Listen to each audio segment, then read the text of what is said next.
It was us against the world. What we were attempting to do was pay the nation's top producers better. That put me on the hate list of every other real estate company. The brokers did not like the idea of making the agents the heroes of the organization. We figured that the agent was doing all the work and taking most of the risk, and yet only getting half of the compensation.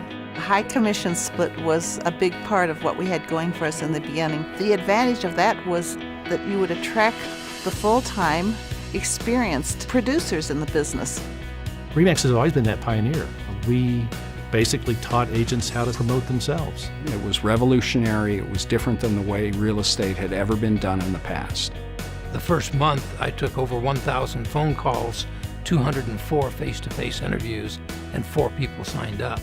And the whole industry was knocking us and telling us that we were nothing but a bunch of cowboys and yahoos. And we went to the Colorado Association of Realtors convention.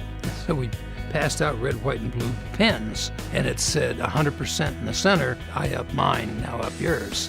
We weren't liked very well, let's just put it that way. But we became respected because of the fact of the numbers that we were doing, the quality of the agent, the integrity of the agents that we were bringing on. We evolved, and what happened was we coalesced around one image. We had 2 owners of the REMAX franchise in Albuquerque, and the Albuquerque Balloon Festival was just taking off. So they wanted to do a REMAX balloon. At the same time, regional owners had a meeting in Chicago, and we looked up at the TV, and there's the REMAX balloon. Nobody wanted it as a logo. It was just, isn't that cute, our balloon's up in the air. We took a kind of a silly little symbol and turned it into this massive icon of what professional real estate is supposed to be about.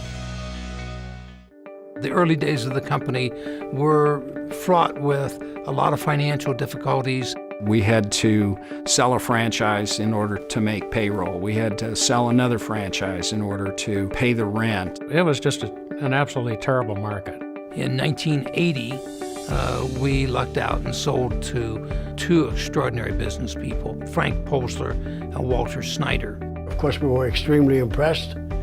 They showed us the best of the best, and we thought we could repeat that in Ontario. We thought there was a great opportunity in the marketplace for this type of brand and this type of business model. Dave looked at my financial statement and he said, Frank, you're broke. I said, we'll make it work.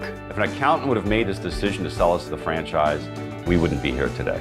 They convinced us that they could do the job, and they totally turned the company around. Frank and Walter understood franchising. They fell in love with our concept. They opened the entire European continent for us. And overnight, they revolutionized our company. In 1983, we did our first conference in Northern Ontario. This guy flew in with his seaplane. And I said to Dave, you want to fly with us? No, he said, Gail, you go. The pilot made a mistake, and so the plane went into a stall spin, crashed into the trees. Killing the pilot and putting Gail and the other 2 passengers in the hospital for years. Originally, they told Dave that she would be lucky to make it through the night. Even if she does come out of it, she may be a vegetable. She may never be able to walk. She may never be able to talk. He read motivational books to her. He put speakers on her head, and he played tapes to her, even though she was in a coma. When she finally went into the rehabilitation center after she got out of the coma, they said that her hopes of ever walking were not very good. And she looked at the doctor and she said, I will walk out of here. I can remember her appearing at the convention, this frail, 95-pound, head-shaved wisp of a woman in a wheelchair. And she stood up in that wheelchair and waved with her other arm in a sling. Not a dry eye in the place. She wouldn't let it take her down. And I think that ignited all of us to work even harder and harder.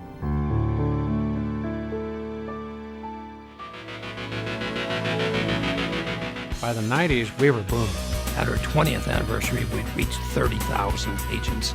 And at that point, we really started to become a factor in the country. The agent number meant market share, meant market presence, meant advertising dollars.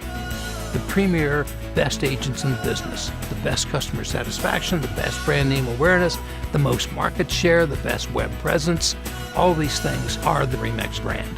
The 90s were impacted by technology, and REMAX was in the forefront of that. We became the first real estate company to have a satellite TV network. We opened the convention at the National Association of Realtors with a huge booth, cameramen interviewing people. We made such a smash hit the first day that by the second day, 30 or 40 of our competitors all had whiteboards up in their booths that said, "We too have national television coming." We had the tools to help make agents and brokers more successful than they had ever been in the past. Our national company, our regional companies, our broker owners. We are all specialists in providing products and services to help top producers become more successful.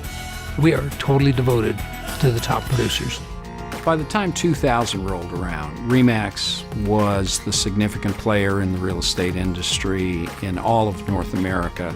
We went from country to country and started seeing the immediate success. We were established, we were the go-to company, we had a national presence in the media. It was inevitable we'd become number one. Our numbers went up annually every year. Actually, through the first 4 recessions, we actually grew worldwide. In our 5th recession, which really came about with the housing bubble in the United States, we saw the first net loss of agents in the company's history. REMAX reacted very positively. We had the best agents, we had the most experience. Many had been through previous recessions, and they were able to thrive during that recession instead of going out of business like so many of our competitors.